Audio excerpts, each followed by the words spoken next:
বরকত বর্ষিত হোক। আলহামদুলিল্লাহ, নিঃসন্দেহে সকল প্রশংসা আল্লাহ তাআলার জন্য। নাহমাদুহু, আমরা তার প্রশংসা ও কৃতজ্ঞতা আদায় করছি। ওয়ানাস্তাঈনুহু, তার কাছে সাহায্য সহযোগিতা প্রার্থনা করছি। ওয়ানাস্তাগফিরুহু, তার কাছে ক্ষমা চাচ্ছি। ওয়ানুমিনু বিহি, তার প্রতি ঈমানকে নবায়ন করছি। ওয়ানাতাওয়াক্কালু আলাইহি, এবং তার প্রতি আস্থা রাখছি। ওয়ানাউযু বিল্লাহি মিন শুরুরি আনফুসিনা, আমরা আশ্রয় চাই আমাদের নফসের ধোঁকা থেকে, নফসের ক্ষতি থেকে। ওয়া মিন সাইয়্যিআতি আমালিনা, আরও আশ্রয় চাই কর্মের খারাপি থেকে। মান ইয়াহদিহিল্লাহু ফালা মুদিল্লা লাহু, আল্লাহ তাআলা যাকে সঠিক পথে পরিচালিত করেন তাকে কেউ পথভ্রষ্ট করতে পারে না। ওয়া মান ইউদ্লিলহু ফালা হাদিয়া লাহু, আর আল্লাহ তাআলা যাকে পথভ্রষ্ট করতে চান তাকে সঠিক পথ দেখানোর কেউ নেই। আশহাদু আল্লা ইলাহা ইল্লাল্লাহু ওয়াহদাহু লা শারীকা লাহু, আমি সাক্ষ্য দিচ্ছি যে আল্লাহ ছাড়া আল্লাহর দাসত্ব করা বৈধ নয়, তিনি একক, তার কোনো শরীক নেই। ওয়া আশহাদু আন্না সাইয়্যিদানা ওয়া মাওলানা মুহাম্মাদান আবদুহু ওয়া রাসূলুহু, আমি আরও সাক্ষ্য দিচ্ছি যে হযরত মুহাম্মদ মুস্তাফা সাল্লাল্লাহু আলাইহি ওয়াসাল্লাম আল্লাহ রাব্বুল আলামিনের সর্বশ্রেষ্ঠ বান্দা এবং সর্বশেষ বার্তাবাহক। আউযু বিল্লাহি মিনাশ শাইতানির রাজীম, আশ্রয় চাই আল্লাহর কাছে বিতাড়িত শয়তান থেকে। বিসমিল্লাহির রহমানির রহিম, আল্লাহর নামে শুরু করছি যিনি অসীম দয়ালু এবং পরম করুণাময়। ইয়া আইয়ুহাল্লাযীনা আমানুত্তাকুল্লাহ, হে ঈমানদারগণ তোমরা আল্লাহ তাআলাকে ভয় করো। ওয়াকুলু কওলান সাদীদা, এবং সত্য কথা সুস্পষ্টভাবে বলো। ইউসলিহ লাকুম আমালাকুম, তাহলে আল্লাহ তাআলা তোমাদের দ্বারা নেক আমল করিয়ে নেবেন, তোমাদের কর্মকে আল্লাহ তাআলা সংশোধন করে দেবেন। ওয়া ইয়াগফির লাকুম যুনুবাকুম, এবং তোমাদের পেছনের সকল গুনাহ মাফ করে দেবেন।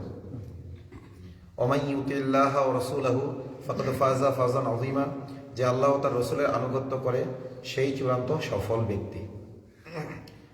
ওয়াকাল তাআলা ফি মাওদিন আখার, মহান আল্লাহ তাআলা অন্যত্র ইরশাদ করেছেন, আলাম তারা কাইফা দরাবাল্লাহু কালিমাতান তাইয়্যিবাতান কাশাজারাতিন তাইয়্যিবা, হে নবী আপনি কি দেখেননি আল্লাহ তাআলা কত চমৎকারভাবে পবিত্র কালিমাকে পবিত্র বৃক্ষের সাথে তুলনা করেছেন, পবিত্র গাছের সাথে তুলনা করেছেন।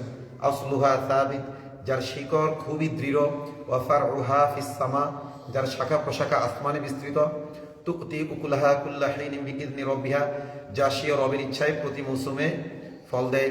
ওয়া ইয়াদরিবুল্লাহুল আমসালা লিন-নাসি লাআল্লাহুম ইয়াতাযাক্কারুন, আর আল্লাহ তাআলা মানব জাতির জন্য দৃষ্টান্ত উপস্থাপন করে যাতে তারা উপদেশ গ্রহণ করতে পারে। ওয়া ক্বালা আন-নাবিয়্যু সাল্লাল্লাহু আলাইহি ওয়াসাল্লাম, আর আল্লাহ নবী সাল্লাল্লাহু আলাইহি ওয়াসাল্লাম ইরশাদ করেছেন, ইয়া আইয়ুহান নাস কুলু লা ইলাহা ইল্লাল্লাহ তুফলিহু, হে মানুষ, হে মানব জাতি, তোমরা লা ইলাহা ইল্লাল্লাহ এই কথার ঘোষণা দাও, তাহলে তোমরা সফল হবে।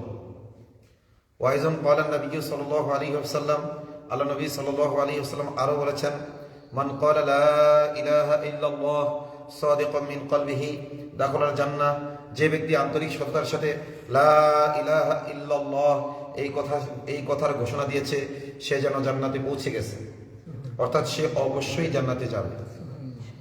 সাদাকাল্লাহুল আলিয়্যুল আযীম, মহান আল্লাহ তাআলা সত্য বলেছেন। ওয়া সাদাকা রাসূলুহুন নবিয়্যুল কারীম, তার সম্মানিত রাসূল সত্য বলেছেন। ওয়া নাহনু আলা যালিকা মিনাশ শাহিদিন ওয়াশ শাকিরিন, এই ব্যাপারে আমরা সাক্ষ্যদান করছি এবং কৃতজ্ঞতা আদায় করছি। আলহামদুলিল্লাহি রাব্বিল আলামিন, সকল প্রশংসা ও কৃতজ্ঞতা সমগ্র বিশ্ব জগতের পালনকর্তা আল্লাহ তাআলার জন্য। আল্লাহ তাআলা সূরা আল ফাতিহার শুরুতে বলেছেন, বান্দাদেরকে দোয়া করা শিখিয়েছেন, আল্লাহর প্রশংসা শিখিয়েছেন। বান্দা বলে আলহামদুলিল্লাহি রাব্বিল আলামিন, সকল প্রশংসা ও কৃতজ্ঞতা সমগ্র বিশ্ব জগতের পালনকর্তা আল্লাহ তাআলার জন্য। রব্বুল আলামিন, আল্লাহ তাআলা বিশ্বত্র রয়েছে, সব মিলিয়ে কি বলেন, সূর্যকে কেন্দ্র করে যত গ্রহ নক্ষত্র রয়েছে সব কি মিলেই কি বিশ্বজগৎ। এই পুরো বিশ্বজগতের মধ্যে পৃথিবী একটা ছোট্ট গ্রহ মাত্র। পৃথিবী একটি ছোট্ট গ্রহ। বিজ্ঞানীরা বলে যে পৃথিবীর চাইতে সূর্য কি 13 লক্ষ গুণ বড়। সেই পৃথিবীতে আবার জল 3 ভাগ, পানি 3 ভাগ, স্থল কয় ভাগ? 1 ভাগ। এক স্থলভাগের মধ্যে 7টা মহাদেশ, এশিয়া, আফ্রিকা, এবং এশিয়া মহাদেশের মধ্যেও কি বাংলাদেশের চেয়েও ছোট মনে আছে না, ভুটান, মানে ছোট দেশগুলোর মধ্যে একটা। সেই ছোট্ট দেশের মধ্যে আবার কতগুলো বিভাগ রয়েছে? 8টা বিভাগ বর্তমানে। হ্যাঁ, জি, বর্তমানে আরো বাড়ছে না? বিভাগ কয়টা? 8টা। 6টা ছিল আগে, এখন 8টা না বিভাগ? হ্যাঁ, 8টা। রংপুর আর দিনাজপুর। জি, তো 8টা বিভাগ। এই 8টা বিভাগের মধ্যে যশোর একটি জেলা মাত্র। যশোর আগে ছিল বৃহত্তর যশোর, তার মধ্যে যশোর জেলা কোন পাড়ায়? পশ্চিম পাড়ায়। পশ্চিম পাড়ার একটি মসজিদে আমরা অল্প কিছু আল্লাহর বান্দা কার কথা বলতে বসছি? আল্লাহর কথা বলতে বসছি। আপনি বলেন তো, আমাদের কোনো গুরুত্ব আল্লাহর কাছে আছে না নাই? দেখতে তো আল্লাহ যে মহা জগৎ, আল্লাহ যে পুরো বিশ্ব জগতের পালন কর্তা, পুরো বিশ্বের মধ্যে আমরা মানে যদি পার্সেন্টেজ হিসাব করে যাই আমরা কোনো গণাই আসবো না। মানব জাতির সংখ্যা হিসেবে যদি করতে চাই তবুও আসবো না আমরা, এইটুকু এই কয়জন মানুষ। যদি আমরা দৈহিক আয়তনের দিক দিয়ে যদি হিসাব করি আসবো না, কোনো গণায় আসবো? যখন আপনার মরুভূমি এলাকা থেকে যাওয়া হয় বোঝা যায়। কিন্তু মহান আল্লাহর কাছে আমাদের দাম আছে না নেই? আল্লাহ বলেছেন কোরআনে, ফাযকুরুনি আযকুরকুম, তোমরা আমার জিকির করো তাহলে আমি তোমাদের জিকির করবো। সুবহানাল্লাহ। জিকির মানে কি? আল্লাহ স্মরণ। আমরা যে সবাই এখানে বসছি, আমাদের কোনো আত্মীয়তার দায় নিয়ে বসছি এখানে? হ্যাঁ, কোনো প্রাতিষ্ঠানিক কোনো দায় নিয়ে বসছি? কোনো সাংগঠনিক দায় নিয়ে আমরা এখানে বসছি? আমরা একমাত্র হচ্ছে ওইটাও জিকির। যে বক্তা সেও জিকির করছে, যে শ্রোতা সেও জিকির করছে। আল্লাহ বলবো ওয়াযাক্কির, আপনি কি করেন? আল্লাহকে স্মরণ করাই দেন, দিনের কথাগুলো স্মরণ করিয়ে দেন। ফাইন্না যিকরা তানফাউল মুমিনিন, এই স্মরণ করাই দিলে মুমিনদের উপকার হবে। কাদের উপকার হবে? তো এই মুহূর্তে আল্লাহ তাআলা আমাদের জিকির করছেন, বিশ্বাস হয় কার কার? বিশ্বাস হয়ে যাবে? আল্লাহ কোরআনে বলেছেন, আল্লাহর ওয়াদা সত্য। আল্লাহ বলেছেন ফাযকুরুনি আযকুরকুম, তোমরা আমাকে স্মরণ করো তাহলে আমি তোমাদেরকে স্মরণ করবো। ফাযকুরুনি, তোমরা আমার জিকির করো, আযকুরকুম, তাহলে আমি তোমাদের জিকির করবো। সুবহানাল্লাহ। তাহলে আমার হয়তো কোনো বংশ পরিচয় নাই, আমার হয়তো এরকমের কোনো মান মর্যাদা নাই, কিন্তু আমি চাইলে পারি আল্লাহকে আমার জিকির করে দিই। সুবহানাল্লাহ। এই কথা বোঝেন নাই? সুবহানাল্লাহ আসতে মানুষ আমরা কম থাকবো, কিন্তু আমরা স্বতঃস্ফূর্ত ভাবে বলবো, বলেন সুবহানাল্লাহ। একবার সুবহানাল্লাহ বললে আসমান থেকে নিয়ে জমিন পর্যন্ত যে খালি জায়গাটা সব দিয়ে ভরে দেন কে? আল্লাহ। আসমান থেকে জমিন পর্যন্ত। অনেক বিজ্ঞানীরা আকাশের ঠাই না পেয়ে বলতেছে আকাশ বলতে কিছু নাই, মানে এত দূরে আকাশ। সূর্যের অস্তিত্ব তারা পেয়েছে, চাঁদের অস্তিত্ব তারা পেয়েছে, আর অনেক কিছুর অস্তিত্ব তারা পেয়েছে। তারা তো অস্তিত্ব না পেলে স্বীকার করতে চায় না, স্বীকার করতে চায়। কারণ আকাশের অস্তিত্ব এখনো ওই পর্যন্ত পৌঁছাতে পারেনি ওরা। এত উপরে আকাশ, এত রকেট, এত কিছু দিয়ে এখনো কি প্রথম আকাশ পর্যন্ত কেউ যেতে পারে নাই। এ কারণে অনেকে বলে ফেলে আকাশ বলতে কিছু নাই। বলেন আছে না নাই? আল্লাহ আকাশ সৃষ্টি করেছেন। আল্লাহ বলেছেন ফারজিউল বাসর হাল তারা মিন ফুতুর, তোমরা কি করো? বলে না যে তোমরা দেখো, বলছে ফারজিউল বাসর, তোমরা দৃষ্টি শক্তিকে ঘুরাও ফেরাও। আল বাসর মানে দৃষ্টি শক্তি। চোখেও দৃষ্টি শক্তি আছে, আবার ওই যে যন্ত্র বাইরে হয়েছে এখন, অনুবীক্ষণ যন্ত্র ছোট জিনিস দেখার জন্য, দূরবীক্ষণ যন্ত্র, মাইক্রোস্কোপ ছোট জিনিস দেখার জন্য, টেলিস্কোপ দূরের জিনিস দেখার জন্য। তো এগুলো দিয়ে বারবার দেখো, আরো আবিষ্কার করো, আরো দেখো। হাল তারা মিন ফুতুর, কোন ফাটল তোমরা পাও কিনা আকাশে দেখো। সুবহানাল্লাহ। ওই আকাশ, যে আকাশ মধ্যে এখনো কেউ বুঝতে পারেনি, লক্ষ লক্ষ কোটি কোটি মাইল দূরে, সেই আকাশে থেকে এই জমিন পর্যন্ত সব দিয়ে ভরিয়ে দিবেন কে? কি বললে? একবার সুবহানাল্লাহ বললে। একবার সুবহানাল্লাহ বলার মানে হইল আদম আলাইহিস সালাম থেকে এই পর্যন্ত বর্তমানে যত মানুষ আছে এবং কিয়ামত পর্যন্ত যত মানুষ আসবে, এদের মধ্যে যত নাস্তিক, যত মুরতাদ, যত কাফের, যত মুশরিক, যত মুনাফিক, যত ঈমান বিদ্বেষী যত আছে, উগ্র হিন্দুত্ববাদী, খ্রিস্টান, ইয়াহুদি, নাসারা, আরো যত আছে, যত ছিল, যত আছে এবং যত আসবে, এরা যত শিরিক করে কর্মগত ভাবে, এরা মৌখিক ভাবে মুখে যত শিরিক কুফর করে এবং অন্তরে যত শিরিক কুফর পোষণ করে, এই সব কিছু থেকে কে পবিত্র?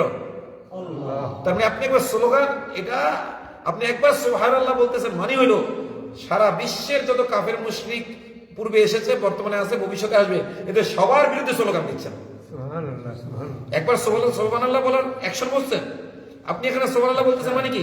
সারা বিশ্বের যত কাফের মুশরিক ছিল, আছে, আসবে, এরা আমলি ভাবে যত শিরক বেদাত করে, মৌখিক ভাবে করে, অন্তরে যত শিরক বেদাত পোষণ করে, এই সকল কিছু থেকে আল্লাহকে আপনি কি ঘোষণা করতেছেন? আমলটা কি ছোট আমল? সারা বিশ্বের সকল কাফের মুশরিক বেদিনদের বিরুদ্ধে আপনি স্লোগান দিচ্ছেন, এই আমলটা কি ছোট আমল? এই আমলও যেমন বড় আমল, এই জন্য আল্লাহ তাআলা আসমান থেকে জমিন বন্ধ ভরিয়ে দেবেন। সুবহানাল্লাহ। তো এবার আমি মূল আলোচনা করতে চাই। সাহাবা একরাম রাসূলুল্লাহ সাল্লাল্লাহু আলাইহি ওয়াসাল্লামের সান্নিধ্যে থেকে, সোহবতে থেকে অনেক গুণ অর্জন করেছেন। কত গুণ? হাদিসে আছে লিল ঈমানি বিদু ওয়া সাবুনা শুবাতান, ঈমানের 70-এর বেশি শাখা আছে। 77টা কি আছে? শাখা আছে। কোন জায়গায় বলে 70-এর বেশি শাখা আছে, এর মানে হলো অসংখ্য শাখা আছে। কি আছে? সর্বোত্তম শাখা ক্বালু লা ইলাহা ইল্লাল্লাহ, লা ইলাহা ইল্লাল্লাহর ঘোষণা দেওয়া, এটা হলো সবচেয়ে বড় শাখা ঈমানের। এটা কি দেওয়া? ঘোষণা দেওয়া। আর সবচেয়ে নিম্ন শাখা হলো কি? ইমাতাতুল আযা আনিত তরিক, রাস্তা থেকে কি করা? কষ্টদায়ক জিনিস সরিয়ে দেওয়া। ওয়াল হায়াউ শুবাতুম মিনাল ঈমান, আর লজ্জা ঈমানের অনেক বড় একটা অঙ্গ। তো সবার উপরে কি সবচেয়ে বড় শাখা? কি? লা ইলাহা ইল্লাল্লাহ। আর সবচেয়ে ছোট শাখা হইলো আপনি একটা কষ্টদায়ক বস্তু, একটা ইট, কেউ সাইকেল চালায় যাইতে গেলে এই ইটে উষ্টা খেয়ে পড়ে যেতে পারে, এজন্য আপনি ইটটা সরাই দিলেন, এটাই মানে একটা শাখা। সুবহানাল্লাহ। তাহলে মাঝামাঝি আরো অনেক শাখা আছে, এর মধ্যে লজ্জা ঈমানের বড় একটি শাখা। এখন সাহাবা একরাম তো রাসূলের সোহবতে থেকে এই সবগুলো শাখা অর্জন করেছেন না? এখন আমাদের জন্য সবগুলো শাখা একসাথে অর্জন করতে গেলে সহজ হবে না কঠিন হবে? সাহাবা একরাম কিন্তু কোরআন 10টা আয়াত নাযিল হয়েছে, 10টা শিখছেন, আবার 10টা আয়াত নাযিল হয়ে ওই আমল করছেন, আবার 10টা নাযিল হয়েছে, আবার এটা শিখছেন, আমল করছেন, আবার 10টা নাযিল হয়েছে। এখন তো কোরআন 30 বার একসাথে চলে এসেছে, আইছে কি নাই? হাজার হাজার একসাথে। এবং কোনটা আগে ধরবো, আগে ছাড়বো, কোনটা ধরবো, কোনটা ছাড়বো, কোনটা, এরকম একটা, কারণ কোরআনে তো অনেক আয়াত। এই জন্য ওলামা একরাম বুজুর্গানে দিন তারা কোরআন সুন্নাহকে রিচার্জ করে, আল্লাহ তাআলার উপর ভরসা করে, মুরাকাবা করে, তারা অভিজ্ঞতার আলোকে এই সিদ্ধান্তে উপনীত হয়েছেন। সাহাবা একরাম রাসূলুল্লাহ সাল্লাল্লাহু আলাইহি ওয়াসাল্লামের সোহবত থেকে অনেক গুণ অর্জন করেছেন। তবে এর মধ্যে কিছু গুণ এমন আছে, এই গুণগুলোর উপর যদি ভালোভাবে মেহনত করা যায়, তাহলে বাকি শাখাগুলোর উপর আমল করা সহজ হয়ে যাবে। কিছু গুণ এমন আছে, এইগুলোর উপর যদি আপনি মেহনত করে আমল করতে পারেন, তাহলে বাকি শাখাগুলোর উপর আমল করা কি হয়ে যাবে? সহজ হয়ে যাবে। বলা হয় নাই যে এইগুলোই সব, বলা হয়েছে কি এগুলো হলো কিছু, তবে এমন কিছু এগুলোর উপর যদি আপনি ভালো মতো মেহনত করতে পারেন, তাহলে বাকিগুলোর উপর আমল করা কি হয়ে যাবে? সহজ হয়ে যাবে। এই গুণগুলো জানার মধ্যে দরকার আছে না? যেগুলোর উপর মেহনত করতে পারলে বাকি পুরো দিন মানে সহজ হয়ে যাবে। দিন তো আসলে সহজ, আর দিন ইউসরুন, দিন সহজ, কিন্তু আমাদের জন্য কঠিন হয়ে যায়। এই জন্য আমাদের জন্য যেন সহজ হয়, উলামা একরাম বহু ফিকির করে এই পন্থা বের করেছেন। আল্লাহ তাআলা তাদেরকে যাজায় খায়ের দান করেন। এর মধ্যে 1 নম্বর গুণ হলো লা ইলাহা ইল্লাল্লাহ। বলেন 1 নম্বর গুণ কি? এই কথা সাক্ষী দেওয়া, এই কথাটা না, এই কথা সাক্ষী দেওয়া। আশহাদু আল্লা ইলাহা ইল্লাল্লাহু ওয়া আশহাদু আন্না মুহাম্মাদান আবদুহু ওয়া রাসূলুহু।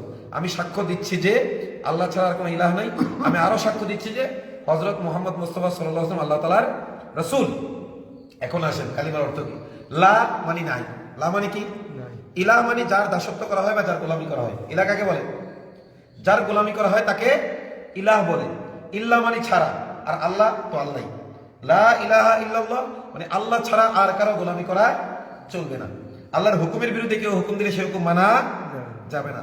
আল্লাহর হুকুমের বিরুদ্ধে যারা হুকুম দেয় তারা তাগুত, আল্লাহ দ্রোহী। যেমন নফস তাগুত, নফস যদি আল্লাহর বিরুদ্ধে আপনাকে চালাই যায়, তাগুত, নফসের হুকুম মানা যাবে না। মন চাই জিন্দেগি যাপন করা যাবে? যাবে না। নফস 3 প্রকার: নফসে আম্মারা, নফসে লাওয়ামা, নফসে মুতমাইন্না। এই নফসে আম্মারা হলো তাগুত। ইন্নান নাফসা লা আম্মারাতুম বিসু, যে নফস মানুষকে খারাপ কাজে প্রচলন দেয়, কোনো ভালো কাজের দিকে কিছুই করে না, নিয়ে যায় না, এই নফসও কি তাগুত। এই নফসের সাথে মোকাবেলা করতে হবে। আরেকটা নফস আছে লাওয়ামা, মানে খারাপ কাজ হয়ে করায় এই নফস, কিন্তু করানোর পরে আবার তিরস্কার করতে, কেন করলি, তুই একজন মুসলিম, তুই একজন মুমিন, কেন করলি? এটা কি নফসে লাওয়ামা, তিরস্কারকারী নফস। মানে কিছু ভালো কাজে করে, খারাপ কাজে করে, খারাপ কাজ হইলে কি করে, মানে সে তিরস্কার করে, এটা করা ঠিক হয়নি, এরকম অনুশোচনা হয় মনের ভিতরে। এটা হলো কি লাওয়ামা। আর নফসে মুতমাইন্না মানে সে যেই নফস শুধু মানুষকে ভালো কাজের জন্যই উৎসাহিত করে, খারাপ কাজ থেকে তাকে বিরত রাখে, এই নফসকে কি বলে? বেশিরভাগ মানুষের নফস হইল নফসে লাওয়ামা। সাধারণত মুমিনের নফস কি ভালো খারাপ কাজ করায় ফেলায়, আবার করলে আবার কি করে, তিরস্কার করে না, করে না। এই নফসে লাওয়ামাকে সাইজ করে নফসে মুতমাইন্না বানাইতে হবে। আপনি যদি নফসে লাওয়ামাকে তার উপর ছেড়ে দেন, এই নফস একসময় নফসে আম্মারা হয়ে তাগুতে পরিণত হবে, তখন আপনাকে সে জাহান্নামে নিয়ে যাবে। এজন্য নফসে লাওয়ামাকে সাইজ করে নফসে মুতমাইন্না, অর্থাৎ আমার এই নফসকে এমন মেহনত, এমন মুজাহাদা করাইতে হবে যাতে আমার এই নফস আমাকে খারাপ কাজের দিকে নিতে না পারে। দাওয়াত তাবলীগের মেহনত, এখানে মুজাহাদা হয়। এরপরে আপনার মাদ্রাসায় ওস্তাদের সামনে ছাত্রের কি হয়, মুজাহাদা হয় কি হয় না? হয়। এরপরে আপনার অনেকে শায়েখ আছে, শায়েখের কাছে যান ইসলাহের জন্য। শায়েখরা তার মুরিদদেরকে কি করান, মেহনত করান, মুজাহাদা করান। এর মাধ্যমে কি হয়, ওই যে নফসে লাওয়ামা আছে, নফসটা আস্তে আস্তে মুতমাইন্নার দিকে যেতে থাকে। কিন্তু নফসে আম্মারা কিন্তু খতরনাক। এই নফসে আম্মারা হলো তাগুত। এই নফসে আম্মারা যা বলে তার উল্টোটা করতে হবে। আল্লাহর হুকুমে নামাজ পড়তে তার সে আসতে বলে নাকি শুয়ে থাকতে বলে? শুয়ে থাকতে বলে। তাইলে ওকে কি করছে, ফাইট করতে হবে, ফাইট করে মসজিদ চলে আসতে হবে। তো যাই হোক, লা ইলাহা মানে কারো গোলামি চলবে না। নফসের গোলামি চলবে, কোন নেতার গোলামি, কোন নেত্রীর গোলামি, কোন ইসলাম বিরোধী শাসকের গোলামি, কারো গোলামি আমরা করবো না। একমাত্র কারো গোলামি করবো? আল্লাহর গোলামি করবো। কেন করবো? যেহেতু মাখলুকের কিছুই করার ক্ষমতা নাই আল্লাহর ইচ্ছা ছাড়া। আর আল্লাহ চাইলে সব পারেন মাখলুক ছাড়া। তাহলে সুপার পাওয়ার কে? সুপার পাওয়ার কে? আল্লাহ। বলেন, আমি বলবো লা ইলাহা ইল্লাল্লাহ, আপনারা বলেন সুপার পাওয়ার সিরিফ আল্লাহ। লা ইলাহা ইল্লাল্লাহ, সুপার পাওয়ার সিরিফ আল্লাহ। সিরিফ মানে শুধু, সুপার পাওয়ার শুধুমাত্র কে? আল্লাহ। আল্লাহ। দাওয়াত তাবলীগের মেহনত যারা করে তারা এই কথাটাই বলে। তারা কি বলে? লা ইলাহা ইল্লাল্লাহ, সুপার পাওয়ার সিরিফ আল্লাহ। একমাত্র সুপার পাওয়ার কে? আল্লাহ সুবহানাহু ওয়া তাআলা। সব কিছু আমরা দেখি কার দেওয়া ক্ষমতায়? আল্লাহ। আমরা শুনি কার দেওয়া ক্ষমতায়? আল্লাহ। এগুলো দেখার ক্ষমতা কে দিয়েছেন? আল্লাহ বলেন আলাম নাজআল লাহু আইনাইন, আমি কি তাকে দেখার জন্য চোখ দেই নাই? ওয়া লিসানা ওয়া শাফাতাইন, এবং আমি তাকে কথা বলার জন্য জবান দেই নাই? আমি কি তাকে কথা বলার জন্য ঠোঁট দেই নাই? এগুলো কে দিয়েছেন? এগুলো সব কে দিয়েছেন? এগুলো সব আল্লাহ দিয়েছেন। আবার চাইলে আল্লাহ ছেড়ে দিতে পারেন। ওয়ালাউ শা আল্লাহু লা যাহাবা বিসামইহিম ওয়া আবসারিহিম, আল্লাহ চাইলে এই দেখার শক্তি, এই শোনার শক্তি ছিনিয়ে নিতে পারেন কি পারেন না? ওই লাইটটা জ্বালাই দিয়ে আসো, তাহলে ভালো হবে। আল্লাহ চাইলে দেখার শক্তি, মসজিদের ভিতরে লাইট, আল্লাহ চাইলে দেখার শক্তি এবং শোনার শক্তি ছিনিয়ে নিতে পারেন কি পারেন না? পারেন। আল্লাহ চাইলে পারেন। সুপার পাওয়ার কে? এইটাই বলা হয়, যেহেতু মাখলুকের কিছুই করার ক্ষমতা নাই, মাখলুকের কিছুই করার ক্ষমতা নেই আল্লাহর দেওয়া ক্ষমতা ছাড়া। আমরা দেখি, এটা দেখার ক্ষমতা দিয়েছেন কে? আমরা শুনি, দিয়েছেন কে? তো যেহেতু মাখলুকের কিছুই করার ক্ষমতা নাই আল্লাহর হুকুম ছাড়া, এখানে হুকুম মানে ক্ষমতা, হুকুম মানে কি? ক্ষমতা। এই জন্য আমরা ক্ষমতা বললে ক্লিয়ার বুঝে আসবে। আল্লাহর দেওয়া ক্ষমতা ছাড়া যেহেতু আর কারো কিছু করার ক্ষমতা নাই, সুতরাং আল্লাহর গোলামি করবো। কার গোলামি করবো? আল্লাহ। মাখলুকের কিছুই করার ক্ষমতা নাই আল্লাহ দেওয়ার ক্ষমতা ছাড়া। আর আল্লাহ তাআলা সব কিছু করতে পারেন কি? মাখলুক ছাড়া। এই জন্য একমাত্র গোলামি হবে কার? আল্লাহ। আল্লাহ ছাড়া আর কারো গোলামি আমরা করবো না। আর আল্লাহ বলেছেন, যেই বান্দা অন্তরের অন্তঃস্থল থেকে এই কথা সাক্ষী দেবে, কোরআনে আল্লাহ বলেছেন ইয়া আইয়ুহাল্লাযীনা আমানু তাকুল্লাহ, হে ইমানদারগণ, কোনো মানুষকে ভয় করো না, একমাত্র আল্লাহকে ভয় করো। ওয়াকুলু কওলান সাদীদা, এবং স্পষ্টভাবে কালিমার ঘোষণা দাও। যেহেতু সুপার পাওয়ার একমাত্র আল্লাহ, আমাদের খাওয়ায় আল্লাহ, পালে আল্লাহ, আমাদের রব আল্লাহ, আমাদের সব আল্লাহ, সুতরাং আমরাও গোলামি করবো একমাত্র কার? আল্লাহ। এই কথার ঘোষণা যে জাতিগত ফায়দা কি? রাসূল বলেছেন ইয়া আইয়ুহান নাস কুলু লা ইলাহা ইল্লাল্লাহ তুফলিহু, হে মানুষ তোমরা লা ইলাহা ইল্লাল্লাহ বলো, তোমরা সকল জাতির উপর রাজত্ব করবে। কি করবে? সকল জাতির উপর। আখিরাতে না দুনিয়াতেই? দুনিয়াতেও। আখিরাতে তো আছেই, দুনিয়াতেও তোমরা সকল জাতির উপর সফলতা অর্জন করবে, রাজত্ব করবে। এখন কি ওইটা আমাদের আছে? ব্যক্তিগতভাবে আল্লাহ বলছে কালিমা যে বলবে সে তাকে আল্লাহ তাআলা সকল নেকামলে তৌফিক দেবেন, পিছনের গুলো ক্ষমা করে দেবেন। আর জাতিগতভাবে কি বলছেন? জাতিগতভাবে তারা রাজত্ব করবে, এটা বলছেন না? আচ্ছা, একটু বর্তমান প্রেক্ষাপট পড়ে দেখি। এই কথা রাসূল যখন বলছেন তখনকার প্রেক্ষাপট দেখি। রাসূল এই কথা বলছেন মক্কায়। কোথায়? মক্কায় কুরাইশদের কাছে এই কথা বলছেন। কুরাইশদের কাছে এই কথা বললে কুরাইশ নেতারা রাসূলের এই কথা বিশ্বাস করে নাই। রাসূলের কথা কি বিশ্বাস করে নাই, বা বিশ্বাস করলেও বিভিন্ন ব্যক্তিগত স্বার্থে, গোষ্ঠীগত স্বার্থে, দলীয় স্বার্থে, গোত্রগত স্বার্থে তারা এটা কি করে নাই, মেনে নিতে পারে নাই, কবুল করে নাই। বরং এই কালিমা ওয়ালাদের উপর জুলুম নির্যাতন চালাইছে। এই কালিমা ওয়ালারা হিজরত করে কোথায় চলে গেল? মদিনায়। মদিনার নেতারা এটা কবুল করে নিল। আলহামদুলিল্লাহ, মদিনার নেতারা কি করলো? কবুল করে নিল যে রাসূল বলেছেন তোমরা লা ইলাহা ইল্লাল্লাহ এই কথার ঘোষণা দাও, তোমরাই বিজয়ী হবে। তো দেখা গেল কিছুদিনের মধ্যেই মদিনাওয়ালারা মক্কাওয়ালাদের উপর বিজয়ী হইল। অথচ মক্কা হইল সর্বশ্রেষ্ঠ জায়গা। মক্কা উত্তম না মদিনা উত্তম? মক্কা উত্তম, কিন্তু পরাজিত হইল কারা? মক্কাবাসী। কাদের হাতে? মদিনাওয়ালাদের হাতে। মদিনাওয়ালা মক্কাওয়ালাদের হাতে যে পরাজিত হইলো কিসের বলে? এই কালিমার বলে। রাসূল মক্কাওয়ালাদেরকে আগে বলেছিলেন তোমরা এই কালিমা বলো, তোমরা পুরো জাতিগুলোর উপর কি করবে? রাজত্ব করবে। কিন্তু তারা বলে নাই, এজন্য তারা রাজত্ব পায় নাই, বরং পরাজিত হয়েছে মদিনাওয়ালাদের হাতে। এখন জাতিগতভাবে এই কালিমা সাহাবাদের সফল করেছে না করে নাই?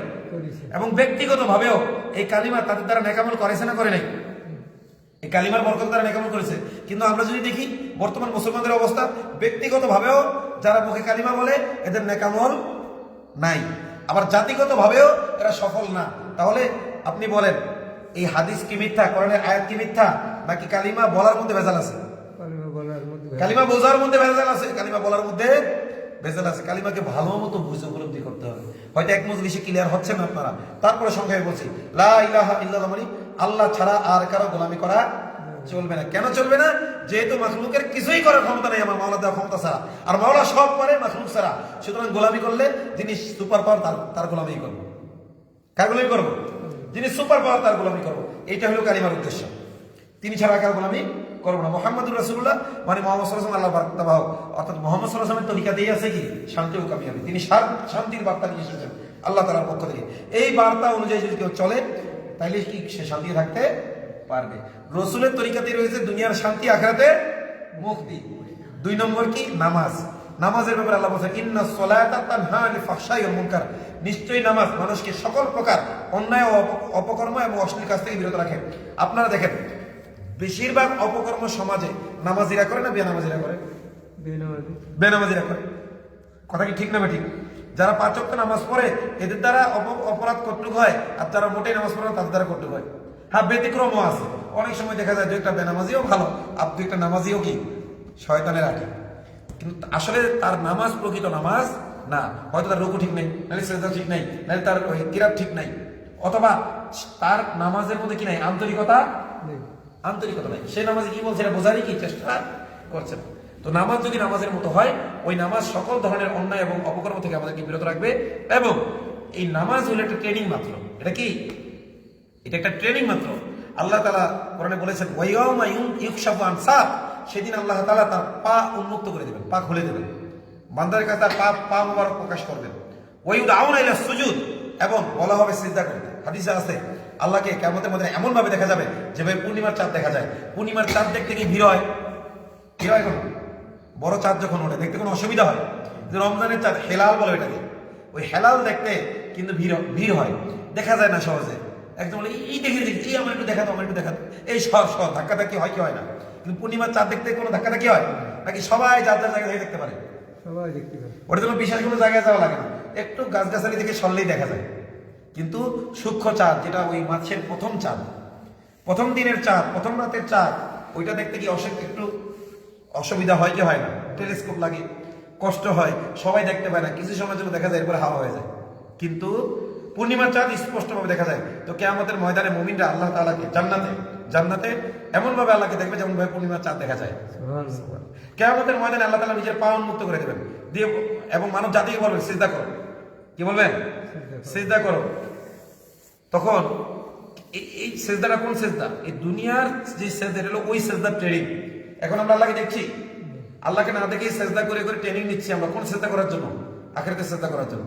তো ওই দিন যারা সিজদা করতে পারবে তারা তো পারবে, আর যারা সিজদা করতে পারবে না, যারা নামাজ পড়েই নেই কিংবা লোক দেখানো নামাজ পড়ছে, আল্লাহ বলছেন ওয়াইলুল লিল মুসাল্লিন, ফাওয়াইলুল লিল মুসাল্লিন, ধ্বংস নামাজীদের জন্য। আল্লাযীনা হুম আন সালাতিহিম সাহুন, যাদের নামাজে মনোযোগ নাই। আল্লাযীনা হুম ইউরাউন, যারা লোক দেখানো নামাজ পড়ে। এদের জন্য যদি ধ্বংস হয় তাহলে বেনামাজীদের অবস্থা কি? মোটেই নামাজ পড়ে না তাদের অবস্থা কি? যারা 5 ওয়াক্ত নামাজ পড়ে কিন্তু মনোযোগ নাই, এদের জন্য ধ্বংস। তাইলে যারা মোটেই নামাজ পড়ে না তাদের জন্য কি? কোরআনে আছে মা সালাকাকুম ফি সাকর, তোমাদেরকে কে সাকর নামক নিকৃষ্ট জাহান্নামে নিক্ষেপ করলো? তারা বলবে লাম নাকু মিনাল মুসাল্লিন, আমরা নামাজ আদায় করতাম না। আমরা কি করতাম না? নামাজ আদায় করতাম। তাহলে দেখেন বেনামাজি এবং কম নামাজি এবং মাঝে মাঝে নামাজ পড়ে কিন্তু উদাসীনতার সাথে, বা নিয়মিত পড়ে কিন্তু উদাসীনতার সাথে লোক দেখানো, তাদের জন্য যদি ধ্বংস হয় তাহলে যারা মোটে পড়ে না তাদের অবস্থা কি? জি। আর যদি তার কেউ নামাজ পড়ে, আল্লাহ তাআলা বলছেন ওয়াইদা নুদিয়া লিস-সালাতি মিন ইয়াউমিল জুমআহ ফাসআউ ইলা যিকরিল্লাহ, যখন জুমার নামাজের আযান হয়ে যায় তোমরা মসজিদে চলে আসো। এটা কি মসজিদে আসার বিধান কিছু জুমার জন্য না অন্য নামাজের জন্য? তবে পার্থক্য হইল জুমার আজানের পর অন্য কাজ করা জায়েজ নাই, আর অন্য আজানের পরে কাজ করা জায়েজ আছে, তবে জামাত ধরতে হবে। কি করতে হবে? দ্রুত এসে জামাতে শরীক হইতে হবে। কিন্তু জুমার নামাজে সাথে সাথে কাজ ছেড়ে দিয়ে কি নামাজের প্রস্তুতি নিয়ে মসজিদে চলে আসতে হবে। তো যখন নামাজ পড়তে আল্লাহ ডাকলো, আমরা কি বলি? আল্লাহুম্মা ফতাহ লি আবওয়াব। ভুলে যাচ্ছে না, সে এলাকায় স্মরণ রাখতেছে। পরের ওয়াক্ত নামাজ পড়ার নিয়ত করে যে বের হচ্ছে, এই মাঝখানের যে সময়টা, এটা ইবাদত হিসেবে গণ্য হবে। কথা কি বুঝতে পারছেন? আর যেই বান্দা এরকম ইবাদতের মধ্যে থাকবে, তার দ্বারা কি অন্য কাজ হতে পারবে? যেই বান্দা নামাজ পড়ে গেল এই নিয়তে যে আল্লাহর কাছে হাজিরা দিয়ে গেলাম, আবার হাজিরা দিতে আসবে একটু পরে, এবং এইটা মনের ভিতরে সে জল্পনা কল্পনা রাখবে, যত ব্যস্ততাই তার থাকুক, এই বান্দার দ্বারা অন্যায় উপকরণ হতে পারে। বাই চান্স যদি হয়ে যায়ও, পরের বার যখন আসবে নামাজ পড়তে, সে দোয়া করবে, রব্বানা যালামনা আনফুসানা ওয়া ইল্লাম তাগফির লানা ওয়া তারহামনা লানাকুনান্না মিনাল খাসিরিন, এবং আরো বিভিন্ন দোয়া করবে। কি করবে নামাজের মধ্যে? তো এইভাবে কারো গায়ে যদি ময়লা থাকে, 5 বার যদি পুকুরে গোসল করে, তার শরীরের আর কোনো ময়লা থাকবে? 5 বার যদি গোসল করে, ঠিক তেমনি ভাবে যেই বান্দারা নামাজ পড়ে, প্রথমত তাদের দ্বারা খারাপ কাজ হবেই না, তেমন বাই চান্স হয়ে গেল, পরের ওয়াক্ত নামাজে ওটা কি হয়ে যাবে? মাফ হয়ে যাবে। 2 ওয়াক্ত নামাজের মাঝখানে বাই চান্স মুমিনের দ্বারা যে গুনাহগুলো হয়ে যায়, মাফ করে দিবেন কে? তবে ইচ্ছা করে গুনাহ করা যাবে না। ইচ্ছা করে গুনাহ হয়ে গেলে তওবা করতে হবে। বাই চান্স যেগুলো হয়ে যায়, এগুলো নামাজের দ্বারা মাফ হয়ে যাবে। তবে ইচ্ছা করে করলে আমরা কি করব? আমরা তওবা করব। আর নামাজের মধ্যে তওবা আছে না নেই? শেষ বৈঠকে দোয়া আছে না নেই? দোয়া আছে। আরো বেশি বেশি ইস্তেগফার করে সিজদায় যাইয়া সুবহান রাব্বিয়াল আলা 3 বার বলা হয়ে গেছে, এবার আস্তাগফিরুল্লাহ বলতে থাকে, কোনো সমস্যা নেই। সিজদায়ও দোয়া কবুলের সময়, শেষ বৈঠকে দোয়া কবুলের সময়। তো এই এরপরে নামাজ যে আদায় করে, তার রিজিকের জিম্মাদারি কে নেন? বিশেষভাবে নেন, কারণ সে তো আল্লাহর বিশেষ বান্দা, আল্লাহর কাছে 5 ওয়াক্ত হাজিরা দেনেওয়ালা বান্দা। সে দরজা যখন খুলছে, আল্লাহুম্মা ফতাহ লি আবওয়াবা রাহমাতিক, আবার বের হওয়ার সময় কি? আল্লাহুম্মা ইন্নী আসআলুকা বিফাদলিক, হে আল্লাহ, আপনার অনুগ্রহ তালাশ করার জন্য বের হইলাম, আপনি আমার রিজিকের রাস্তাটা সহজ করে দেন। সহজ করে দেবেন কে? যেই বান্দা নামাজ পড়ে, তার রিজিকের রাস্তা সহজ করে দেবেন কে? আল্লাহ তাআলা। আরো অনেক ফজিলত আপনারা আলেম ওলামাকে শুনেছেন না, আমি বেশি বলতে যাচ্ছি না। এরপরে কি? কালিমা, নামাজ, এলেম ও জিকির। এলেম অর্জন করা, কি অর্জন করা? এলেম 2 প্রকার, একটা হলো ফাজাইল এলেম, আরটা কি? মাসাইল এলেম। ফাজাইল এলেম মানে কিসের এলেম অর্জন করবেন? ফজিলতের এলেম। কিন্তু মাসালা মাসাইল আলেম ওলামা মানে কি? বিজ্ঞ আলেম ওলামা। শুধু আলেম ওলামা হলে হবে? এই কথা বুঝেন না? শুধু আলেম ওলামা হলে হবে নাকি বিজ্ঞ ওলামাদের কাছে যেতে হবে? কারণ মাসালা, সব মাসালা কি সরাসরি কোরআন হাদিসে আছে? সরাসরি। যেমন ধরেন এই যে লাইভটা করতেছে, কোরআনে কি এই মাসালা আছে? কারণ এই মোবাইল তো তখন আবিষ্কার হয়নি। হাদিস এই মাসালা সরাসরি খালি কোরআনে থাকবে, যেহেতু মোবাইল তখন ছিলই না, এজন্য সরাসরি থাকবে না, তবে আকারে ইঙ্গিত অবশ্যই থাকবে। আল্লাহ তাআলা কোরআনে বলেছেন, ফীহি তিবয়ানুন লিকুল্লি শাই, কোরআনে সব জিনিসের কি রয়েছে? সমাধান রয়েছে। তো ওলামা একরাম কোরআন হাদিস রিসার্চ করে বলেছেন যে দ্বীনি কাজে যে লাইভগুলো করা হয়, যে মানুষের দিনের প্রচারের স্বার্থে, দিন প্রচারের স্বার্থে, এইটা নিয়ে কোনো ওলামা একরামের মধ্যে কি নাই? দ্বিমত নাই। তবে কেউ যদি মনে করে ব্যক্তিগতভাবে আমি করবো না, আমি ভিডিও করবো না, সেটা তার ব্যক্তিগত ব্যাপার, কিন্তু এটা হারাম না। এটা কি না? এখন এই মাসালা নিতে হলে আপনার যেতে হবে কার কাছে? বড় মুফতি সাহেবের কাছে। কার কাছে যেতে হবে? আপনার যেতে হবে যত দর্শনা মাদ্রাসার মুফতি সাহেবের কাছে, কিংবা বাঁকড়া মাদ্রাসার মুফতি সাহেবের কাছে। কথা কি বুঝতে পেরেছেন? কিন্তু এখন এই মাসালাও যদি এমন ব্যক্তি দেওয়া শুরু করে যার তেলাওয়াতে শুদ্ধ নাই, আমাদের অনেক মসজিদের অনেক ইমাম আছে যাদের কি নাই? তেলাওয়াতে কি শুদ্ধ নাই। তারা দেখা যায় কোনো রিসার্চ নাই, কোনো গবেষণা নাই, তারা হকপন্থী আলেমদের দিনের কাজে বাধা দেওয়ার জন্য উল্টাপাল্টা ফতোয়া অনেক সময় দেয় কি দেয় না। এজন্য মাসালা জানতে হবে কার কাছ থেকে? দারুল ইফতায় যেতে হবে। কোথায় যেতে হবে? দারুল ইফতায়, যেখানে মাসালা নিয়ে কি হয়? গবেষণা। তাহলে একটা হলো এলেম 2 প্রকার, ফাজাইলের এলেম, আর একটা হলো কিসের এলেম? মাসাইলের এলেম। ফজিলতের এলেম মানে কি? অর্থাৎ নামাজের কি ফজিলত, রোজার কি ফজিলত, হজের কি ফজিলত। আর মাসালা মানে নামাজ হবে কি হবে না। আমাদের ইমাম সাহেব এইভাবে কিরাত পড়েছেন, এটুকু ভুল করেছেন, এখন এইটুকু ভুলে নামাজ হবে কি হবে না, এটা কি ফাজাইলে আমলে পাবেন? এটা কি শুধু কোরআন তরজমা পড়লে পাবেন? নাকি যেইখানে মাসাইল নিয়ে গবেষণা হয় দারুল ইফতা আছে ওখানে যেতে হবে? তাহলে তাহলে আমরা মাসালা মাসাইল জানবো। আবার যদি কারোর ভিতরে জিকির না থাকে, আল্লাহর ভয় না থাকে, সে মাসালা মাসাইল জানলেও কি লাভ হবে? মাসালা মাসাইল জানলেও লাভ হবে? মাসালা মাসাইল জানলেও লাভ হবে না। এই জন্য এলেম এবং জিকির দুইটা মিলে একটা। তার ভিতরে জিকির থাকতে হবে, 24 ঘন্টা জিকিরের মধ্যে থাকতে হবে। যখনই আমাদের মানে কলব জিকির শূন্য হয়, তখন আল্লাহ কোরআনে বলেছেন, ওমাইয়া আশওয়ান যিকরির রহমান নুকাইয়িজ লাহু শাইতানাম, রহমানের স্মরণ থেকে যার হৃদয় গাফেল হবে, ওই হৃদয়ের ভিতরে রহমান একটা শয়তান নিযুক্ত করে দেবে। আমি যখনই আল্লাহ স্মরণ করবো না, তখনই আমার হৃদয় কি হয়ে যাবে? একটা শয়তান আসবে। ইন্নাহুম লা ইয়াসুদ্দুনা আনিস সাবিল, ওই শয়তান মানুষকে রাস্তা থেকে সরায় দেবে। ওয়া ইয়াহসাবুনা আন্নাহুম মুহতাদুন, আর তারা মনে করবে আমরা হেদায়েতের উপর আছি। তারা মনে করবে কি? তারা মনে করবে আমরা হেদায়েতের উপর আছি। এই জন্য সব সময় আল্লাহ স্মরণ রাখতে হবে। তবে জিকির আছে বইলা নিজে নিজে মাসালা দেওয়া যাবে নাকি? মাসালা যারা গবেষণা করে তাদের থেকে জানতে হবে, কার থেকে জানতে হবে? হ্যাঁ, কিছু মাসালায় কি আছে, দ্বিমত আছে। দ্বিমতের ক্ষেত্রে ইনি এটা বলেন, উনি ওইটা বলেন, তাহলে আমার যার প্রতি আস্থা হয় আমি তারটা মানতে পারবো। যদি আলেমদের মধ্যে দ্বিমত থাকে, এটা সমস্যা নেই, এটা সাহাবাদের যুগ থেকে হয়ে আসছে।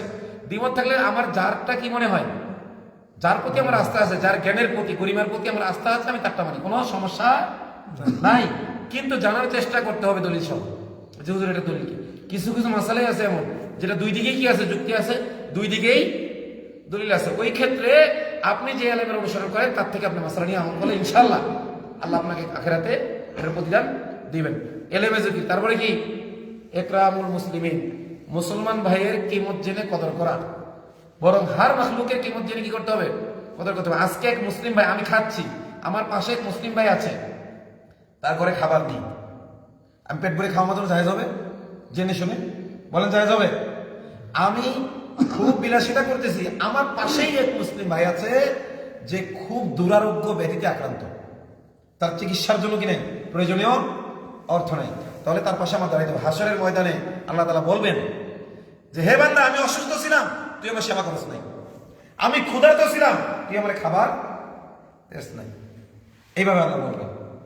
তখন বান্দা বলবে যে, আল্লাহ আপনি তো বেনিয়াস, আপনি তো মুখাপেক্ষী, আপনাকে আমি কিভাবে খাওয়াবো, আপনার কিভাবে সেবা করবো? আপনি কি অসুস্থ হন নাকি? আপনি তো সব কিছু থেকে মুক্ত, আপনি তো পবিত্র। আমরা সারা জীবন বলেছি সুবহানাল্লাহ, আল্লাহ তাআলা সকল দোষত্রুটি থেকে আপনি মুক্ত, এই কথা সাক্ষ্য দিয়েছি। আপনি কিভাবে অসুস্থ হন? আপনি তো খাবারের মুখাপেক্ষি কিছুতে হতে পারেন না। তখন আল্লাহ বলবেন, ওই যে তোর বাড়ির পাশে ক্ষুধার্ত এক বান্দা ছিল, তুই তারে খাওয়াইলে ওটা আমাকে খাওয়ানো হইতো। ওই যে তোর বাড়ির পাশে এক ব্যক্তি অসুস্থ ছিল, তো সামর্থ্য ছিল তার একটু উপকার করা, কিছু অর্থ দিয়ে সহায়তা করা, অন্তত তাকে নিয়ে সরকারি হাসপাতালে যাওয়া। অনেক মানুষ আছে না, তাকে একটু ডাক্তারের কাছে নিয়ে যাওয়ার কেউ নেই, তো ওইটা যদি তুমি করতা, তাহলে ওটা কি হইতো, আমাকেই সামান্য সময় শেষ করে দেবো, আমরা কেউ না উঠি। তাহলে তাকে যদি তুমি সেবা করতা, চিকিৎসা করতা, ওটা কাকে সেবা করা হইতো? আমি আল্লাহকে। দেখেন কত নামাজ পড়লে আল্লাহ বলে নাই যে নামাজ পড়লে আমি নামাজ পড়ি, তুমি যখন নামাজ পড়ো তখন আমি পড়ি, এটা বলছে আল্লাহ। তুমি রোজা রাখলে আমার আল্লাহ রোজা রাখা হয়, এটা বলছে? কিন্তু বলছে না, আমার বান্দার খাওয়াইলে আমার খাওয়ানো হয়, আমার বান্দার সেবা করলে আমাকে সেবা করা হয়। এই জন্য একরামুল মুসলিম আমরা করবো তো ইনশাল্লাহ। এবং এই একরামুল মুসলিমে অনেক কিছুর সমাধান রয়েছে। আজকে দেখেন সারা বিশ্বে মুসলমানরা নির্যাতিত, তাই না? তাদের জন্য আমাদের কিছু করার ছিল কি নাই? তোমাদের কি হলো? তোমরা আল্লাহর রাস্তায় সরাসরি লড়াই করছো না, যুদ্ধ করছো না? অল মুস্তাযআফিনা মিনার রিজালি ওয়ান নিসা ওয়াল উলদান আল্লাযীনা ইয়াকুলুনা রব্বানা আখরিজনা মিন হাযিহিল ক্বরিয়াতি যালিমি আহলুহা ওয়াজআল লানা মিন লাদুনকা ওয়ালিয়্যা ওয়াজআল লানা মিন লাদুনকা নাসীরা। এই যে অসহায় নারী পুরুষ শিশুরা আল্লাহর কাছে আর্তনাদ করেছে, এই যে ফিলিস্তিনে, আরাকানে, বিভিন্ন জায়গায় মুসলমানদের উপর কাফেররা নির্যাতন করছে, আর এরা কান্নাকাটি করে বলতেছে, হে আল্লাহ, আপনার পক্ষ থেকে সহযোগিতা পাঠান, সাহায্যকারী পাঠান, অভিভাবক পাঠান, যে আমাদেরকে এই অত্যাচারী সম্প্রদায়ের বাসস্থল থেকে মুক্ত করবে, আমাদেরকে একটি স্বাধীন ভূখণ্ড দিবে। ফিলিস্তিনের মুসলমানরা কি কান্নাকাটি করতেছে কি করতেছে? আল্লাহ বলে, তোমাদের কি হলো? লা তুকাতিলুনা ফি সাবিলিল্লাহ, কেন আল্লাহর রাস্তায় লড়াই করছো না? তো ওই ইকরামুল মুসলিমিন ওইটাও আছে না নাই? ওইটাও আছে না নাই বলেন? এবং আল্লাহ বলেছেন, যখন এক মুসলমান আরেক মুসলমানের পক্ষে লড়াই করতে চায়, মুসলমানদের ভূখণ্ড উদ্ধার করতে চায়, তোমরা যখন লড়াই করো, যুদ্ধ করো, তোমরা করো না, বরং আমি আল্লাহ করি। কাতিলুহুম ইউআযিবুহুল্লাহু বিআইদিকুম, তোমরা লড়াই করো, আমি তোমাদের হাতে কাফেরদের শাস্তি দেব। এই কথাগুলো, এগুলো সব কিসের অন্তর্ভুক্ত? একরামুল মুসলিমিনের অন্তর্ভুক্ত। এবং আমরা যা কিছুই করবো, আমাদের নিয়তটা হইতে হবে কি? যদি কোনো মুজাহিদ ময়দানে জিহাদ করেছে, অসংখ্য কাফের হত্যা করেছে, দুনিয়াটাকে বীর শ্রেষ্ঠ, বীর উত্তম তাকে বলা হয়েছে, এবং তার নিয়ত ছিল এটা যে আমাকে তার কি বলা হয়, বীর শ্রেষ্ঠ বীর উত্তম বলা হয়। ওই ব্যক্তি যদি মারা যায় সে শাহাদাতের মর্যাদা পাবে না, বরং কি হবে, সে জাহান্নামে যাবে। অনেক বড় দাতা ছিল, কোটি কোটি টাকা দান করেছে, দান করতে করতে যে নিঃস্ব হয়ে যায়, কিন্তু তার হৃদয়ের ভিতরে থাকে কি, মানুষ যেন আমাকে হাতেম তাই বলে, আমাকে বড় দাতা বলে, তাহলে ওই ব্যক্তি দান করেও কোথায় যাবে, জাহান্নামে যাবে। এরপরে আপনার আলেমদের ব্যাপারে বলা হয়েছে, কেউ যদি ওয়াজ করে, নসিহত করে, এই জন্য যে তাকে খুব বড় আলেম বলা হবে, বড় আল্লাহওয়ালা বলা হবে, তখন তাকেও এই নিয়ত যদি কারো থাকে সেও জাহান্নামে যাবে, বরং জাহান্নামের দরজাটাই আলেমদের দিয়ে খোলা হবে। আল্লাহ তাআলা আমাকে সহ সকল আলেমকে হেফাজত করুন, সকল দাতাদের হেফাজত করুন, সকল মুজাহিদদেরকে, সকল আমলকে আমাদের ইখলাসের সাথে করার তৌফিক দান করুন। এই জন্য নিয়তটা আমাদের বিশুদ্ধ করতে হবে, এবং নিজে যেটা শিখবো আরেকজনকে ঈদ করতে হবে, দাওয়াত দিতে হবে। এই কয়টা গুণ যদি আমরা নিজের মধ্যে আনতে পারি, তাহলে পুরো দিনের উপর চলা সহজ করে দেবেন কি আল্লাহ। আমরা কে কে চাই যে দিনটা আমার জন্য সহজ হয়ে যাক, বলেন তো কে কে চাই? আমি তো চাই দিনটা আমার জন্য, দিনের উপর চলাটা আমার জন্য সহজ হয়ে যায়। কে কে চাই? সবাই চাই ইনশাআল্লাহ, আলহামদুলিল্লাহ। আল্লাহ তাআলা সবাইকে কবুল করেন, সবার জানে বলে বরকত দান করেন। তো এই জন্য আপনার খুলনায় আগামী 11, 12, 13 তারিখ খুলনা বিভাগীয় ইজতেমা, বিভাগীয় ইজতেমা আপনার যে পূর্ববেলা মহল্লা, যেখানে মাঝে বেলা না পূর্বপাড়া মহল্লায় আজকে দুপুরে আলোচনা হয়েছে, সেখানে আমি আলোচনা করছি। সেখানে 33 জন আমরা খেয়েছি আলহামদুলিল্লাহ। কতজন ওই প্রোগ্রামে যাওয়ার জন্য? 33 জন মুরব্বী এবং যুবক মিলে আলহামদুলিল্লাহ। শুধু ওই মহল্লায়, মানে আপনাদের মহল্লা থেকেও কেউ গেছে না? আপনারা গেছেন? হ্যাঁ, আপনারা সহ আপনাদের মহল্লা থেকেও গেছিল। তো মোট 33 জনের নাম লেখানো হয়েছে, এবং এখান থেকে ইনশাআল্লাহ একটা গাড়ি যাবে। মুরব্বীদের পক্ষ থেকে দাওয়াত পৌঁছে দিতে এসেছি। ভাই, কোন কথায় আমার হেদায়েত হয়ে যাবে আমি জানি না। সেখানে জাতীয় পর্যায়ের মুরব্বীরা আসবেন, আন্তর্জাতিক পর্যায়ের মুরব্বীরা আসবেন, কোন কথায় যে আমার হেদায়েত হয়ে যায় আমি জানি না। আমি নামাজ পড়তে আমার ভালো লাগে না, ইবাদত করতে ভালো লাগে না, ইবাদতে আমি মজা পাই না। হয়তো কোন বুজুর্গের কোন কথা আমার দিলে লেগে যাবে একবার, আর একবার যদি হেদায়েতের কথা আমার দিলে ঢুকে যায়, এর মানে হইল আপনাকে চাবি দিয়ে দিল।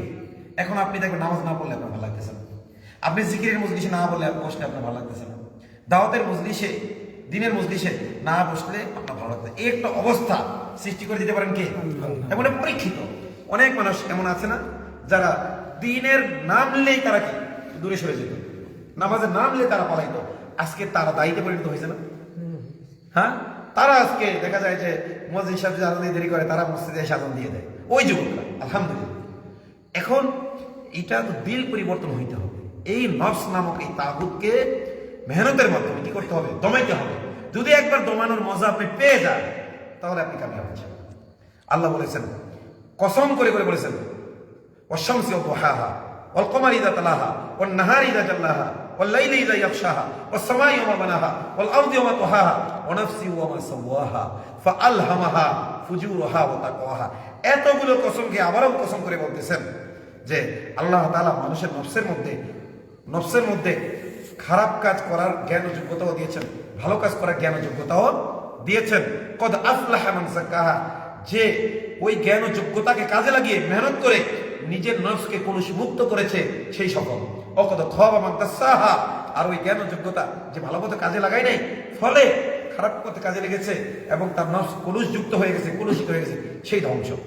এখন আমরা চাইতো যে আমাদের এই নফসটাকে আমরা পরিশুদ্ধ করব, মেহনত করব, দিনের কথা মুজাহাদা করবো। কে কে চাই ইনশাআল্লাহ? আল্লাহ তাআলা আপনাদের কবুল করেন। এই জন্য দুপুরে যারা ওইখানে গিয়েছিলেন তারা তো গিয়েছিলেন, যারা যান নাই তারা একটু হাত তোলেন। দুপুরের মজলিসে যারা ছিলেন একটু হাত তোলেন, মাশাআল্লাহ, একটু কষ্ট করে হাত তোলেন। 1 জন, 2 জন, 3 জন, 4 জন, 5 জন। আচ্ছা, মুরব্বীদের তো আসলে ওই রকমের ব্যস্ততা নেই, কিন্তু মুরব্বীরা আবার মহাব্যস্ত। নাতি নাতনি ওই যে একদম নাতি কোলে নিয়ে বসে আছে। মুরব্বীদের কোনো ব্যস্ততা নেই, আবার তারা মহাব্যস্ত। যুবকদেরও কোনো কাজ নেই, আবার তাদের এলাকার সব কাজে কি তাদের। তো এই জন্য আমাদের ব্যস্ত থাকলেও মাত্র 3টা দিন, আমার এই 3 দিনই মাহফিল আছে। তারপরেও আপনি একটা মাহফিল আপনার কিশোরগঞ্জ, নরসিংদী আর সিলেট। তারপর আমি নিয়োগ করেছি আপনাদের সাথেই বের হব, সেখানে যাব এবং মাহফিল তোরাতে যতটুকু সময় আমি দিতে পারি কি সেখানে ইনশাআল্লাহ দিব।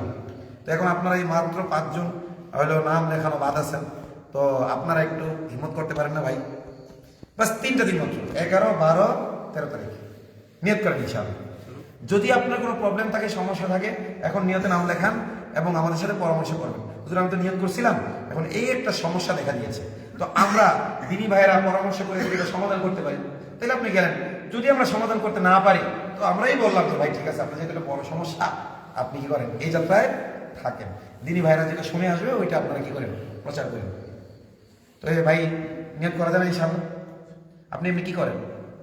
আপনার তো বেকারই আছে। বেকারই আছেন, আলহামদুলিল্লাহ। তাইলে তো এইটা আপনার সুবর্ণ আস্তাগফিরুল্লাহ, আমি ভুল করছি। বেকারে আলহামদুলিল্লাহ বলা যাবে, এটা তো মুসিবত। বেকারত্ব কি বলেন? বেকারত্ব কি একটা মুসিবত, অলস মস্তিষ্ক শয়তানি আড্ডা খানা। এই জন্য ইন্নালিল্লাহ করতে হবে। কি করতে হবে? এটা মুসিবত। আলহামদুলিল্লাহ পুরো আমার ভুল হয়েছে। পরে ইন্নালিল্লাহ, ইন্নালিল্লাহ নাম লেখেন, নাম লেখেন। বেকার বলতে আপনার মোবাইল নাম্বার। বেকার বলতে আমি বাড়িতে সব দেখাশোনা করতেছি আর কি, মানে এখন কোনো চাকরি বাকরি করছি না আর কি। আচ্ছা আচ্ছা, তার মানে একদম বেকার না, বাড়ি দেখাশোনা এটা বড় কাজ। আমরা চাকরি করলে ওটা কাজ মনে করি, কিন্তু খেতে যে কাজ করে এটা কাজ না, মা বাবার খেদমত করে এটা কাজ না, পরিবারের খেদমত করে এটা কাজ না, এগুলো বড় কাজ। আর চাকরি করা তো আরেকজনের চাকরি, ওটাও কাজ, এটাও কাজ। তো আলহামদুলিল্লাহ বেকার না ভাই, আমি বুঝতে ভুল করছি। যাই হোক, রাকিবুল ইসলাম ভাইকে আল্লাহ তাআলা কবুল করেন, তার জানে মালে বরকত দান করেন। মুরব্বী যাই না, শেষ করে দিচ্ছি মুরব্বী। আচ্ছা, রাকিবুল ভাইকে কবুল করেন, তার জানে মালে বরকত দান করেন। বিবাহিত ভাই, আল্লাহ তাআলা তাকে নেককার বিবি দান করেন। হাদিস আছে কুল্লু দুনিয়া মাতা খায়রু মাতা'আদ দুনিয়া আল মারাতুস সালিহা। দুনিয়া হইল একেবারে মানে উপভোগের বস্তু। দুনিয়া কি? দুনিয়া সব কিছুই তো আমরা উপভোগ করি নাকি? খায়রু মাতা'আদ দুনিয়া আল মারাতুস সালিহা। আর সর্বশ্রেষ্ঠ উপভোগ্য হইল নেককার স্ত্রী। স্ত্রী যদি নেককার হয় জীবনটা খুব সুন্দর হয়, স্বামীর জন্য, স্ত্রীর জন্য।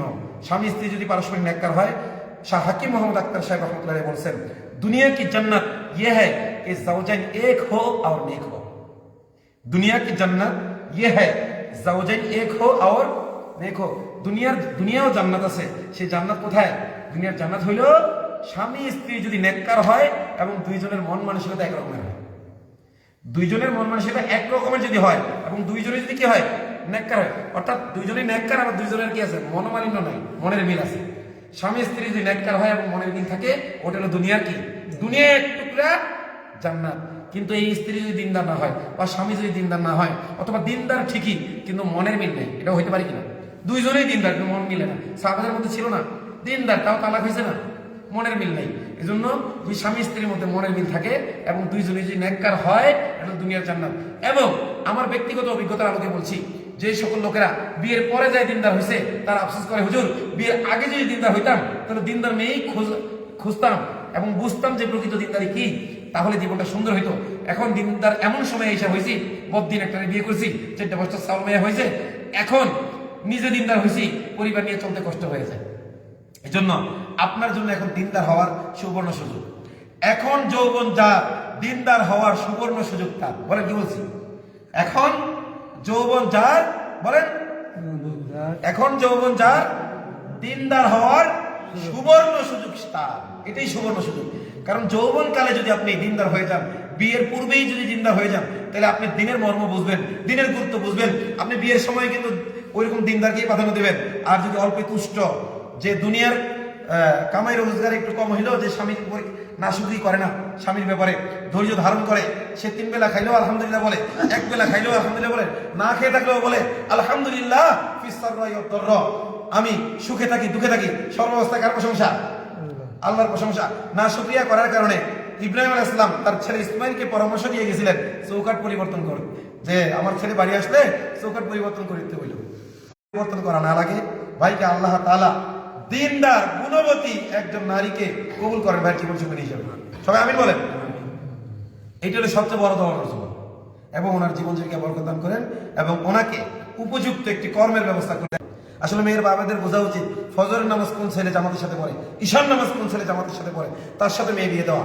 হাদিসে আছে, যদি এমন পাত্র পাও যার চরিত্র ভালো, যে দিনদার, তার যৌন দিনাহু ওয়া খুলুকাহু ফাসাউজুহু, তার সাথে মেয়ে বিয়ে দিয়ে দাও। সে দরিদ্র হইলেও দিয়ে দাও। ওয়া ইল্লাম তাফআলুহু, যদি এটা না করো, যদি বড় লোক দেখতে যাও, টাকাওয়ালা দেখতে যাও, তাকুন ফিতনাতুন ফিল আরদি ওয়া ফাসাদুন কাবীর, তাহলে দুনিয়া ফিতনা ফাসাদে ভরে যাবে। আজকে দেখেন টাকাওয়ালা যদি কালামানিক হয়, তার সাথে দিয়ে দিচ্ছে, সে তাকে বিদেশ মেয়ে তার মেয়েটাকে ফেলে রেখে গেছে, মেয়ে বাপের মেয়ে থাকে, পরকীয়া জড়িত হয়ে যাচ্ছে কি যাচ্ছে না। কিন্তু যদি ওইরকম দিনদারের কাছে যেত, সে আর ওই মেয়েকে ওই বদ্দিনের পরিবেশে ছেড়ে দিয়ে সে বিদেশ চলে যেত না। বিদেশ যদি একান্ত জরুরতে যাইতো, এমন দিনই পরিবেশ দিয়ে যাইতো যার কারণে কি স্ত্রী কোনো আকাম কোথাও সুযোগই কি না পায়। যাই হোক, আল্লাহ তাআলা ভাইকে কবুল করেন। 5 জন, একজন নাম লেখাই ফেলছেন আপনি, আরেকজন বাকি আছেন কে? চাচা, চাচা হজ করছেন? হজ করছেন? জমি জমা কয়খানি আছে? নেই তেমন একটা। আপনার মানে ওই যে খাবার দাবার খাওয়ার জন্য যেটুকু লাগে, ধানের জন্য যেটুকু লাগে, এর অতিরিক্ত জমি আছে? এর অতিরিক্ত যদি জমি থাকে ওটা বিক্রি করে হজ করা খরচ। কিন্তু ওইটার বুঝ আপনার এখন আসবে না। দিনের পথে যখন চলবেন তখন চলে আসবে। মাত্র 3 দিন, আপনাকে কেউ জোর করবে না। একজনের নিয়ে ধরতেছে, চাচা মাত্র কয়টা দিন? 3টা দিন, বলতে বলতে শেষ হয়ে যাবে। মাত্র 3টা দিন, মাত্র কয়টা দিন? মাশাআল্লাহ, এই যে চাচা নাম লিখেছেন। হ্যাঁ, আল্লাহ তাআলা রেজাল্ট কি চাচা বলি আমি, আল্লাহ তাআলা চাচাকে হায়াতে তৈবা দান করেন, চাচাকে সুস্থ রাখেন, শারীরিক মানসিক সব দিয়ে সুস্থ করেন, জীবন জীবিকায় বরকত দেন, তারা সন্তান সন্ততি নাতি নাতনি পোতা পুত্রী সব কিছুতে বরকত দান করেন, সবাইকে দিনদার হিসেবে কবুল করেন। লেখেন লেখেন রেজাউল সাহেবের নাম লেখেন। হ্যাঁ, আর কে কে বাকি আছেন? যারা বাকি আছেন একটু হাত তোলেন। আর 3 জন, একজন তো আর 2 জন, আর 2 জন কে ভাই নাম লেখাইছেন? আচ্ছা, যদি সুস্থ হন তাহলে যাবেন ইনশাআল্লাহ, নেট করে। আমরা সবাই দোয়া করি। এমন একটা দোয়া আছে হাদিসে যে এই দোয়া যদি কোনো অসুস্থ ব্যক্তির সামনে 7 বার বলা হয়, ওই রোগে যদি তার মৃত্যু না থাকে, তাহলে আল্লাহ সব তাকে অবশ্যই সুস্থ করে দেবেন। আমি আপনাদের সবাই ইনি অসুস্থের কথা বলছে, আপনাদের মধ্যে অসুস্থ থাকতে পারে, আমি সবাইকে নিয়ত করে বলতেছি, আপনারা আমিন বলেন। আসআলুল্লাহুল আযীম রব্বুল আরশিল আযীম আন ইয়াশফিয়াকুম জামিআ। আমিন বলেন। আমি মহিমান্বিত আরশের অধিপতি মহান আল্লাহর কাছে আপনাদের সকলের সুস্থতা কামনা করছি। আসআলুল্লাহুল আযীম রব্বুল আরশিল আযীম আন ইয়াশফিয়াকুম জামিআ। আসআলুল্লাহুল আযীম রব্বুল আরশিল আযীম আন ইয়াশফিয়াকুম জামিআ। আসআলুল্লাহুল আযীম রব্বুল আরশিল আযীম আন ইয়াশফিয়াকুম জামিআ। আসআলুল্লাহুল আযীম রব্বুল আরশিল আযীম আন ইয়াশফিয়াকুম জামিআ। আসআলুল্লাহুল আযীম রব্বুল আরশিল আযীম আন ইয়াশফিয়াকুম জামিআ। আসআলুল্লাহুল আযীম রব্বুল আরশিল আযীম আন ইয়াশফিয়াকুম জামিআ। খুসুসান ইয়াকা ইয়াকা ইয়াকা ইয়াকা ইয়াকা ইয়াকা ইয়াকা। বিশেষভাবে যেহেতু আপনি দোয়া চাইছেন আপনার জন্য, হাদিসে আছে এই দোয়া যদি কোনো রোগীর সামনে পড়া হয়, ওই বলা হয়, ওই রোগীর যদি মৃত্যু লেখা না থাকে, ওই রোগী যদি কি না থাকে, কারণ মরণ রোগের কোনো কি নেই, ওষুধ নেই, মরণ রোগের কোনো, মরণ রোগ ছাড়া আর যত রোগ আছে এই দোয়ার দ্বারা আল্লাহ সুস্থ করে দেবে। এতদিন বিভিন্ন ডাক্তারের কাছে গেছে, কিন্তু এই দোয়ার পরে হয়তো এমন এক ডাক্তারের হাতে যাই পড়বে, কি হয়ে যাবে, সুস্থ হয়ে যাবে। অথবা কোনো কিছু ছাড়াও আল্লাহ কি করতে পারেন, সুস্থ করে দিতে পারেন।